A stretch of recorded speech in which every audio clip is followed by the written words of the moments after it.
नमस्कार दोस्तों, आप सभी का स्वागत है नॉलेज निधि प्लस में। आज की वीडियो में हम बात करेंगे कक्षा 6 की सामाजिक विज्ञान हमारे अतीत 1 की, और इसमें हम पढ़ेंगे अध्याय 3। ये है इसकी विषय सूची, जिसमें अध्याय दिए हैं 10। इनमें से हम 2 अध्याय पढ़ चुके हैं और आज हम तीसरे अध्याय को पढ़ेंगे। ये है अध्याय 3, आरंभिक नगर। पुराने भवन का संरक्षण। जसपाल और हरप्रीत अपने घर के पास की गली में क्रिकेट खेल रहे थे। उन्होंने देखा कि कुछ लोग उस खंडहर घर की तारीफ कर रहे थे जिसे गली के बच्चे भुतहा घर कहा करते थे। एक ने कहा, इसकी वास्तुकला को तो देखो, क्या आपने कहीं लकड़ी पर इतनी सुंदर नक्काशी देखी है? दूसरी महिला ने कहा, हमें मंत्री जी को पत्र लिखकर कहना चाहिए कि वह इस खूबसूरत घर की सुरक्षा रखने के लिए इसकी मरम्मत कराने की व्यवस्था करें। यह सब सुनकर जसपाल और हरप्रीत सोचने लगे कि इस पुराने खंडहर से लोगों का इतना लगाव क्यों हो सकता है। हड़प्पा की कहानी। अक्सर पुरानी इमारत अपनी कहानी बताती हैं। लगभग 150 साल पहले जब पंजाब में पहली बार रेलवे लाइनें बिछाई जा रही थीं, तो इस काम में जुटे इंजीनियरों को अचानक हड़प्पा पुरा स्थल मिला, जो आधुनिक पाकिस्तान में है। उन्होंने सोचा कि यह एक ऐसा खंडहर है जहां से अच्छी ईंटें मिलेंगी। यह सोचकर वे हड़प्पा के खंडहरों से हजारों ईंटें उखाड़ ले गई, जिससे उन्होंने रेलवे लाइनें बिछाईं। इससे कई इमारतें पूरी तरह नष्ट हो गईं। इसके बाद लगभग 80 साल पहले पुरातत्वविदों ने इस स्थल को ढूंढा और तब पता चला कि यह खंडहर उपमहाद्वीप के सबसे पुराने शहरों में से एक है। चूँकि इस नगर की खोज सबसे पहले हुई थी, इसलिए बाद में मिलने वाले इस तरह के सभी पुरास्थलों में जो इमारतें और चीज़ें मिली, उन्हें हड़प्पा सभ्यता की इमारतें कहा गया। इन शहरों का निर्माण लगभग 4700 वर्ष पहले हुआ था। प्राय पुरानी इमारतों को तोड़कर उनकी जगह नए भवन बनाए जाते हैं। क्या तुम्हें लगता है कि पुरानी इमारतों को सुरक्षित रखना चाहिए? यहाँ पर आप अपने विचार व्यक्त कर सकते हैं। इन नगरों की विशेषता क्या थी? इन नगरों में से कई को 2 या उससे ज़्यादा हिस्सों में विभाजित किया गया था। प्राय पश्चिमी भाग छोटा था लेकिन ऊंचाई पर बना था, और पूर्वी हिस्सा बड़ा था लेकिन यह निचले इलाके में था। ऊंचाई वाले भाग को पुरातत्वविदों ने नगर दुर्ग कहा है और निचले हिस्से को निचला नगर कहा है। दोनों हिस्सों की 4 दीवारियाँ पक्की ईंटों की बनाई जाती थीं। इसकी ईंटें इतनी अच्छी तरह पकी थीं कि हजारों सालों बाद आज तक उनकी दीवारें खड़ी रहीं। दीवार बनाने के लिए ईंटों की चिनाई इस तरह करते थे कि जिससे कि दीवारें खूब मजबूत रहें। कुछ नगरों के नगर दुर्ग में कुछ खास इमारतें बनाई गई थीं। मिसाल के तौर पर मोहनजोदड़ो में खास तालाब बनाया गया था, जिसे पुरातत्वविदों ने महान स्नानागार कहा है। इस तालाब को बनाने में ईंट और प्लास्टर का इस्तेमाल किया गया था, इसमें पानी का रिसाव रोकने के लिए प्लास्टर के ऊपर चारकोल की परत चढ़ाई गई थी। इस सरोवर में 2 तरफ से उतरने के लिए सीढ़ियां बनाई गई थीं और चारों ओर कमरे बनाए गए थे। इसमें भरने के लिए पानी कुएं से निकाला जाता था। उपयोग के बाद इसे खाली कर दिया जाता था। शायद यहाँ विशिष्ट नागरिक विशेष अवसरों पर स्नान किया करते थे। कालीबंगा और लोथल जैसे अन्य नगर हैं, उन नगरों में अग्निकुंड मिले हैं जहां संभवतः यज्ञ किए जाते होंगे। हड़प्पा, मोहनजोदड़ो और लोथल जैसे कुछ नगरों में बड़े बड़े भंडार गृह मिले हैं। देखिए, यहाँ पर एक जानकारी दी गई है नगर के बारे में। ये नगर आधुनिक पाकिस्तान के पंजाब और सिंध प्रांतों भारत के गुजरात, राजस्थान, हरियाणा और पंजाब प्रांतों में मिले हैं। इन सभी स्थलों से पुरातत्वविदों को अनोखी वस्तुएं मिली हैं, जैसे मिट्टी के लाल बर्तन जिन पर काले रंग के चित्र बने थे, पत्थर के बांट, मोहरें, मनके, तांबे, इनके उपकरण और पत्थर के लंबे ब्लेड आदि। ये चीज़ यहाँ से प्राप्त हुई हैं। ये है आपका मानचित्र 3। उपमहाद्वीप के आरंभिक नगर दर्शाए गए हैं यहाँ पे। तो इस मानचित्र को बीच बीच में हम देखते रहेंगे। ये है महान स्नानागार, जो कि मोहनजोदड़ो में प्राप्त हुआ था। और इधर है ये ईंटों की चिनाई से की गई ये दीवार है। हड़प्पा के नगरों में ईंटों की चिनाई इस तरह से की जाती थी, तभी तो दीवारें अब तक इतने पुराने समय तक बची हुई हैं। भवन, नाले और सड़कें। इन नगरों के घर आमतौर पर 1 या 2 मंजिले होते थे। घर के आंगन में चारों ओर कमरे बनाए जाते थे। अधिकांश घरों में एक अलग स्नान गृह होता था और कुछ घरों में कुएं भी होते थे। कई नगरों में ढके हुए नाले थे। इन्हें सावधानी से सीधी लाइन में बनाया जाता था। हर नाली में हल्की ढलान होती थी ताकि पानी आसानी से बह सके। अक्सर घरों की नालियों को सड़कों की नालियों से जोड़ दिया जाता था, जो बाद में बड़े नालों में मिल जाती थीं। नालों के ढके होने के कारण इनमें जगह जगह पर मैनहोल बनाए गए थे, जिनके जरिए इनकी देखभाल और साफ सफाई की जा सके। घर, नाले और सड़कों का निर्माण योजनाबद्ध तरीके से एक ही साथ किया जाता था। एनसीईआरटी पुस्तकों में बीच बीच में प्रश्न दिए होते हैं। इन प्रश्नों के माध्यम से आपको तर्क करने, सोचने, अपने विचार रखने के लिए इसमें आपको प्रश्न दिए जाते हैं, जिससे कि आप अपने विचारों को साझा कर सकें। जैसे यहाँ प्रश्न दिया है, यहाँ पर वर्णित घरों और पिछले अध्याय में वर्णित घरों में तुम्हें क्या अंतर दिखाई देता है? कोई 2 अंतर बताओ। नगरीय जीवन। हड़प्पा के नगरों में बड़ी हलचल रहा करती होगी। यहाँ पर ऐसे लोग रहते होंगे जो नगर की खास इमारत बनाने की योजना में जुटे रहते थे। ये संभवतः यहाँ के शासक थे। यह भी संभव है कि ये शासक लोगों को भेजकर दूर दूर से धातु, बहुमूल्य पत्थर और अन्य उपयोगी चीज़ें मंगवाते थे। शायद शासक लोग खूबसूरत मनकों तथा सोने चांदी से बने आभूषणों जैसी कीमती चीज़ों को अपने पास रखते होंगे। इन नगरों में लिपिक भी होते थे, जो मोहरों पर तो लिखते ही थे और शायद अन्य चीज़ों पर भी लिखते होंगे जो बच नहीं पाई हैं। इसके अलावा नगरों में शिल्पकार स्त्री पुरुष भी रहते थे, जो अपने घरों या किसी उद्योग स्थल पर तरह तरह की चीज़ें बनाते होंगे। लोग लंबी यात्राएं भी करते थे और वहां से उपयोगी वस्तुएं लाते थे और साथ ही लाते थे सुदूर देशों की किस्से कहानियाँ। मिट्टी से बने कई खिलौने भी मिले हैं जिनसे बच्चे खेलते होंगे। नगर में रहने वाले लोगों की एक सूची बनाओ। क्या इनमें से कुछ ऐसे लोग हैं जो मेहरगढ़ जैसे गांव में रहते थे? देखिए, यहाँ पे एक चित्र दिया गया है और इसके बारे में जानकारी दी गई है।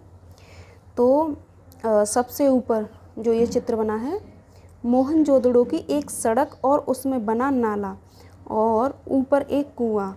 तो ये कुआं बना है और ये सड़क बनी है और एक नाला बना है यहाँ पे।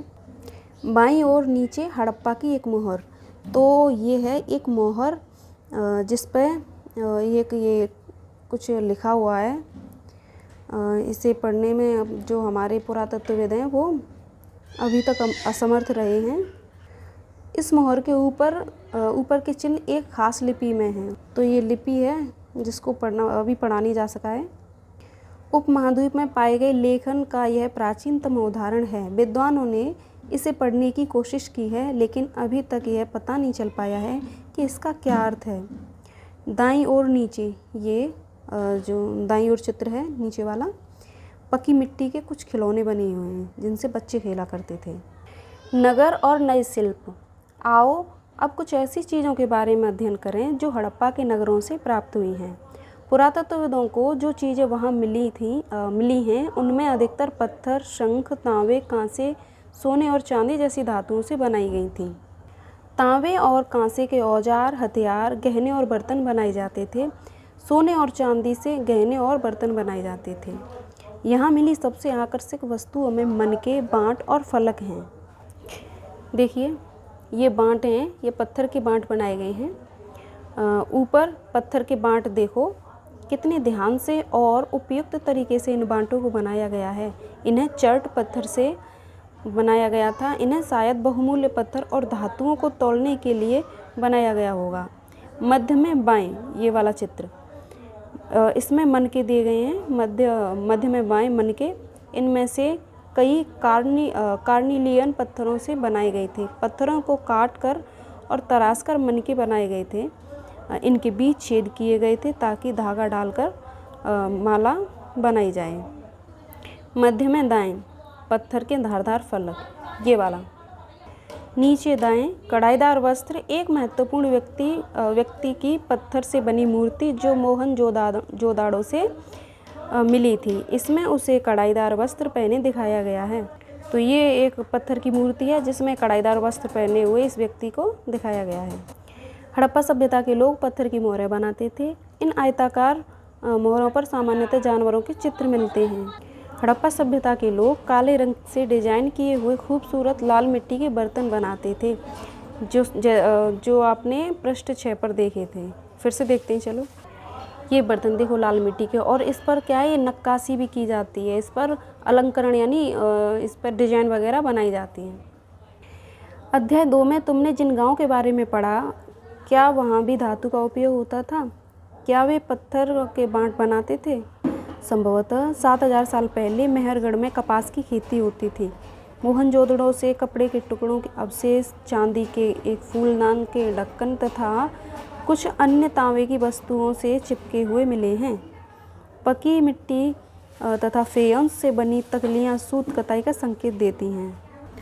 इनमें से अधिकांश वस्तुओं का निर्माण विशेषज्ञों ने किया था। विशेषज्ञ उसे कहते हैं जो किसी खास चीज़ को बनाने के लिए खास प्रशिक्षण लेता है, जैसे पत्थर तराशना, मनके चमकाना या फिर मोहरों पर पच्चीकारी करना आदि। पृष्ठ 26 पर चित्र देखो कि मूर्ति का चेहरा कितनी आकर्षक ढंग से बनाया गया है और उसकी दाढ़ी कितनी अच्छी तरह से दर्शाई गई है। तो यहाँ पर इस चित्र की बात हो रही है, इसकी दाढ़ी की प्रशंसा की जा रही है, और इसका जो इसने जो फूल जैसे छाप के बर्तन कपड़े पहने हैं, तो ये कितनी आकर्षक ढंग से बनाई गई है, इस मूर्ति पर यहाँ पर चर्चा की गई है। यह किसी विशेषज्ञ मूर्तिकार का ही काम हो सकता है। हर व्यक्ति विशेषज्ञ नहीं हो सकता था। हमें यह पता नहीं है कि क्या सिर्फ पुरुष ही ऐसे कामों में प्रशिक्षण हासिल करते थे या फिर केवल महिलाएं ही। शायद कुछ महिलाएं और पुरुष दोनों ही इस काम में दक्ष थे। फेयंस क्या है, यहाँ पे बताया गया है। पत्थर और संग प्राकृतिक तौर पर पाए जाते हैं, लेकिन फेयंस को कृत्रिम रूप से तैयार किया जाता है। बालू या स्फटिक पत्थरों के चूर्ण को गोंद में मिलाकर उनसे वस्तुएं बनाई जाती थी।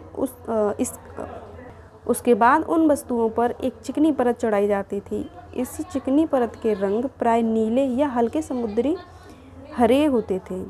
फेयंस से मनके, चूड़ियाँ, बाले और छोटे बर्तन बनाए जाते थे।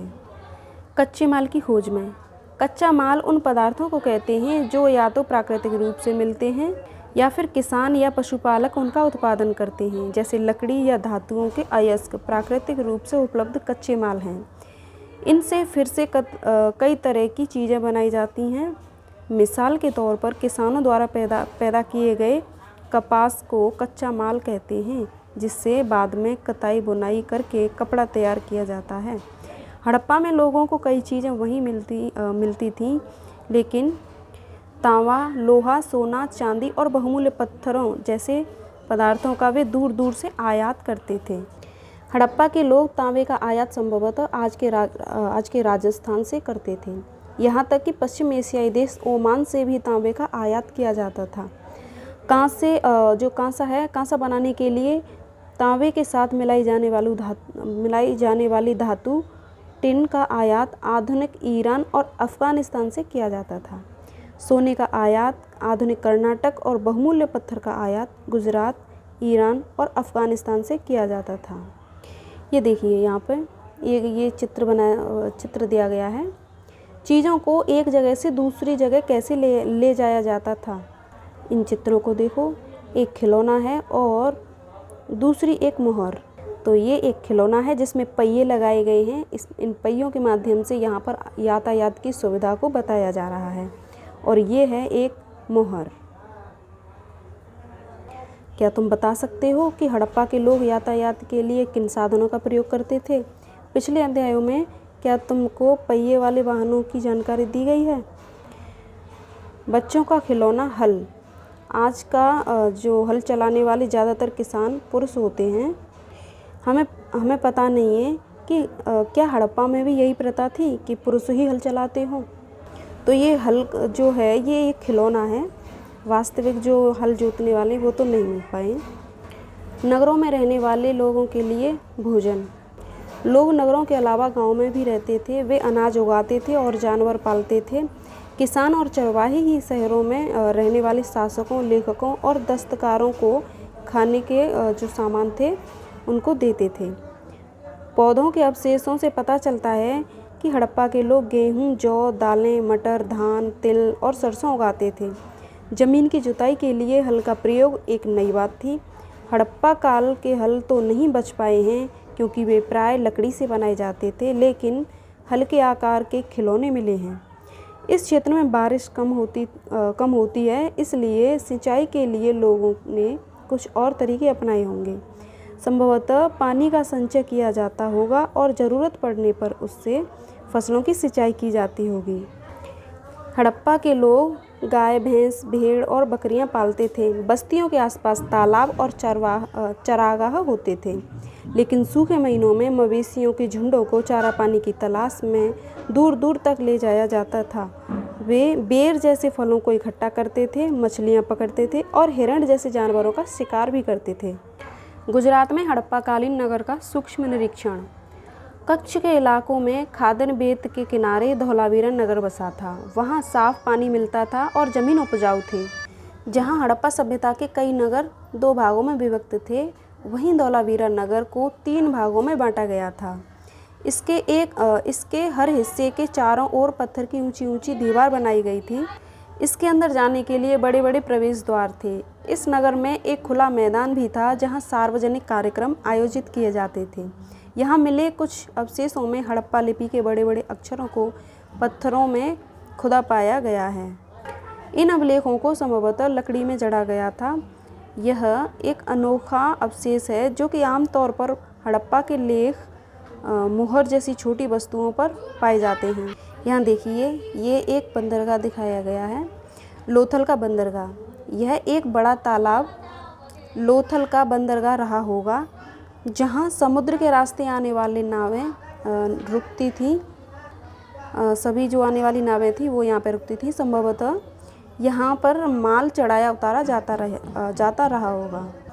गुजरात की खंबात की खाड़ी में मिलने वाली साबरमती की एक उपनदी के किनारे बसा लोथल नगर ऐसे स्थान पर बसा था जहाँ कीमती पत्थर जैसा कच्चा माल आसानी से मिल जाता था। यह पत्थरों, शंखों और धातुओं से बनाई गई चीज़ों का एक महत्वपूर्ण केंद्र था। इस नगर में एक भंडार गृह भी था। इस भंडार गृह से कई मोहरें और मुद्रांकन या मोहरबंदी, गीली मिट्टी पर दबाने से बनी उनकी छाप, उसे कहा जाता था मोहरबंदी, ये भी मिले हैं। यहाँ पर एक इमारत मिली है जहाँ संभवतः मन के बनाने का काम होता था। पत्थर के टुकड़े, अधबने मन के बनाने वाले उपकरण और तैयार मन के भी यहाँ मिले हैं। मुद्रा यानी मोहर और मुद्रांकन या मोहरबंदी। मोहरों का प्रयोग सामान से भरे उन डिब्बों या थैलों को चिन्हित करने के लिए किया जाता होगा जिन्हें एक जगह से दूसरी जगह भेजा जाता था। थैले को बंद करने के बाद उनके मुहाने पर गीली मिट्टी पोत कर उन पर मोहर लगाई जाती थी। मोहर की छाप को मोहरबंदी कहते हैं। ये विशेष प्रकार की मिट्टी है जिसको मोहर के तौर पर इसको मतलब सील बंद की जाती थी। अगर यह छाप टूटी हुई नहीं होती थी तो यह साबित हो जाता था कि सामान के साथ छेड़छाड़ नहीं हुई है। आज भी मोहर का प्रयोग होता है। पता लगाओ कि मोहरों का उपयोग किस लिए किया जाता है। सभ्यता के अंत का रहस्य। लगभग 3900 साल पहले एक बड़ा बदलाव देखने को मिलता है। अचानक लोगों ने इन घरों को छोड़ दिया। लेखन, मुहर और बांटों का प्रयोग बंद हो गया। दूर दूर से कच्चे माल का आयात काफ़ी कम हो गया। मोहनजोदड़ो में सड़कों पर कचरे के ढेर लगने लगे। जल निकास प्रणाली नष्ट हो गई और सड़कों पर ही झुग्गीनुमा घर बनाए जाने लगे। यह सब क्यों हुआ कुछ पता नहीं। कुछ विद्वानों का कहना है कि नदियाँ सूख गई थीं, अन्य का कहना है कि जंगल का विनाश हो गया था। इसका कारण ये हो सकता है कि ईंटें पकाने के लिए ईंधन की ज़रूरत पड़ती थी। इसके अलावा मवेशियों के बड़े बड़े झुंडों और चारागाह और घास वाले मैदान समाप्त हो गए होंगे। कुछ इलाकों में बाढ़ आ गई, लेकिन इन कारणों से यह स्पष्ट नहीं हो पाता है कि सभी नगरों का अंत कैसे हो गया, क्योंकि बाढ़ और नदियों के सूखने का असर कुछ ही इलाकों में हुआ होगा। ऐसा लगता है कि शासकों का नियंत्रण समाप्त हो गया। जो भी हुआ हो, परिवर्तन का असर बिल्कुल साफ दिखाई देता है। आधुनिक पाकिस्तान के सिंध और पंजाब की बस्तियां उजड़ गई थीं। कई लोग पूर्व और दक्षिण के इलाकों में नई और छोटी बस्तियों में जाकर बस गए। इसके लगभग 1400 साल बाद नए नगरों का विकास हुआ। इनके बारे में तुम अध्याय 5 और 8 में पढ़ोगे।